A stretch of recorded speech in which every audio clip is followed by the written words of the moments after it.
What's up YouTube? Capital G here, guys. After months of searching, I have finally done it once again. I have found the holy grail of Yu-Gi-Oh! A version of Chemicritters that is actually pretty decent. This version not only has explosive plays, but it's pretty damn lit, and it will actually impress you when you see some of the boards that you can actually make with this. So let's go ahead and roll it. You guys know Chemicritters, archetype from Invasion Vengeance. Didn't get a whole lot of support because it only got that set of support. It's based around the Gemini summon mechanic, and I think the Gemini summon mechanic is pretty terrible. Now, the competition in these matches is not the highest, but this is really kind of just to showcase the type of plays that Chemicritters could actually do, because I'm not gonna lie, like, I didn't know that this deck could actually do some of this shit. This is actually pretty damn crazy. So he's gonna start off with his basic Chemicritter play.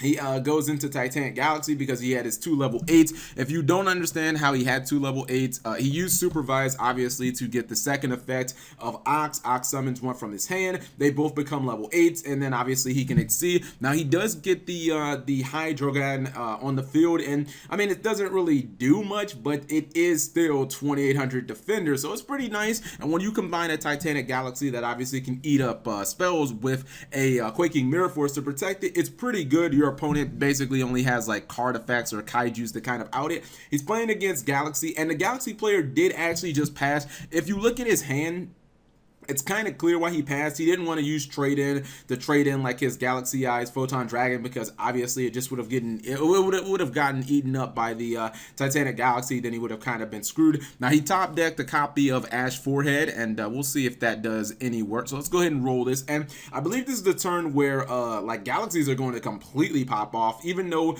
the Galaxy Soldier gets kind of negated by the Forehead. He is, oh no, wait, excuse me, he doesn't pop off.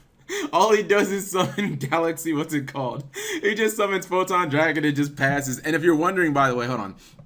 If you're wondering, by the way, why Galaxy Eyes Photon Dragon didn't attack, he could use the ability of Titanic Galaxy to make it attack the Titanic Galaxy, which actually would work for him. But I think that maybe he's smelling a Mirror Force, especially considering he summoned Carbon Crab and just left it on the field. Like, I mean, it's a 700 attacker. Like, at this point, you're probably thinking, okay, you're trying to bait me with a Mirror Force. He's gonna negate the Foolish Burial, which I was like, wait, what? So he ends up using Pot of Desires. This is the play where he's gonna pop off. Uses Galaxy Expedition, gets the Soldier obviously triggers, and then at this point he's able to go rank 8 in the Cypher Dragon. He says, give me your fucking monster, which also is a level 8 monster.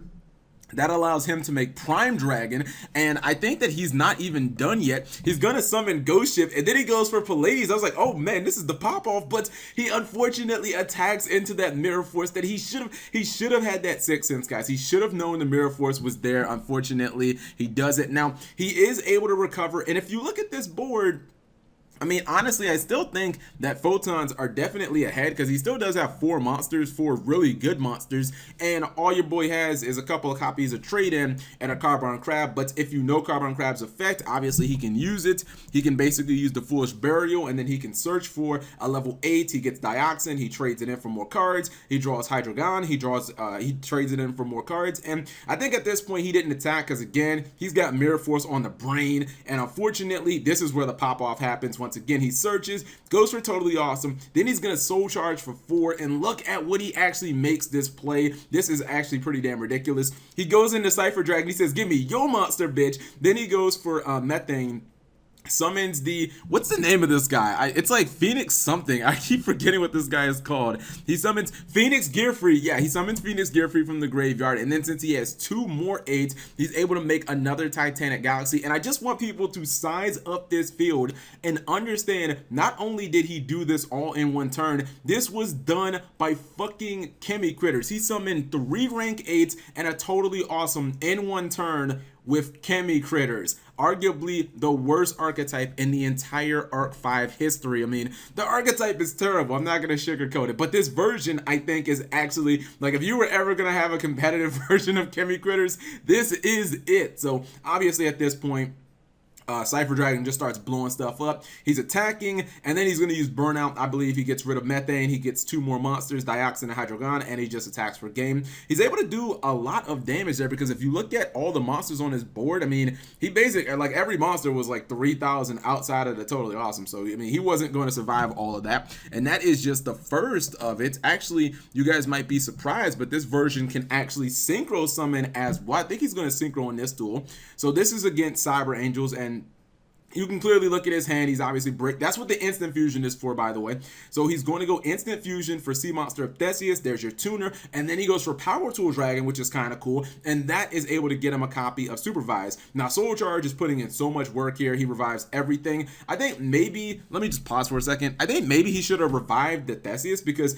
then he could have, instead of having Carbon Crab on the field, just kind of sitting there doing nothing, he could have possibly like got another copy of Power Tool Dragon. And it's like, I don't know, you know, I think it would have just been better to pay the 1,000 life points than to keep the little Carbon Crab on the field. But he actually does make a pretty decent board. Not the greatest thing, but I do like seeing Power Tool Dragon. Now, his opponent obviously has more than enough ritual spells to, you know, get past the what's it called, to get past the Titanic Galaxy, and he's gonna summon Herald, and it's gonna get 1,000 defense, which means that it's basically unkillable right now in battle anyways. But obviously, if you know anything about Chemicritters, I mean, he could use Sparkfield, but now he summons Toadally Awesome, which basically means that he can kind of counter it. He uses Exceed Unit, and his opponent just scoops. If you don't know what Exceed Unit does, it basically gives you attack based on your Exceed monsters rank times 200. So, you know, the Titanic Galaxy gets like 1,600 attack, and even if he would have tried to negate by giving up the Idaten in his hand, obviously Totally Awesome just would have been like, no, Harold, you ain't about that life. I'm just gonna go ahead and smack you up right now. Now, if he had like 3 negates in his hand, okay, maybe the duel would have turned out a little bit different because, yeah, he would have had to use at least 2 of them right there. And then I think that this one, I feel like this could be the worst of the 3. Yeah, this was against some type of weird, like, rank up Gaga type deck or something like that. He goes for, oh yeah, this was it.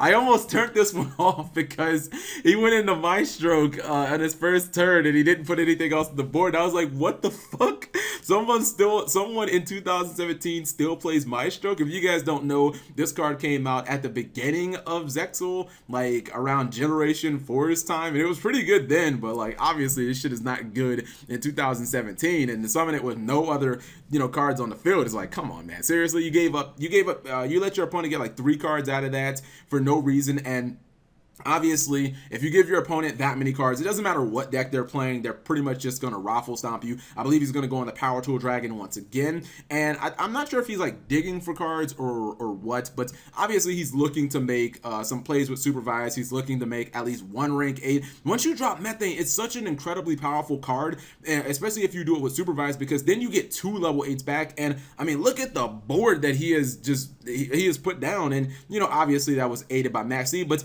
oddly enough, as crazy, as much trash as I talked about My Stroke, it actually causes him not to lose the duel. So, you know, you guys are probably like, oh, Cap G, My Stroke shuts you up. He actually didn't lose because of it. Dark Hole is going to get eaten up by Titanic Galaxy, obviously. And check this play out, right?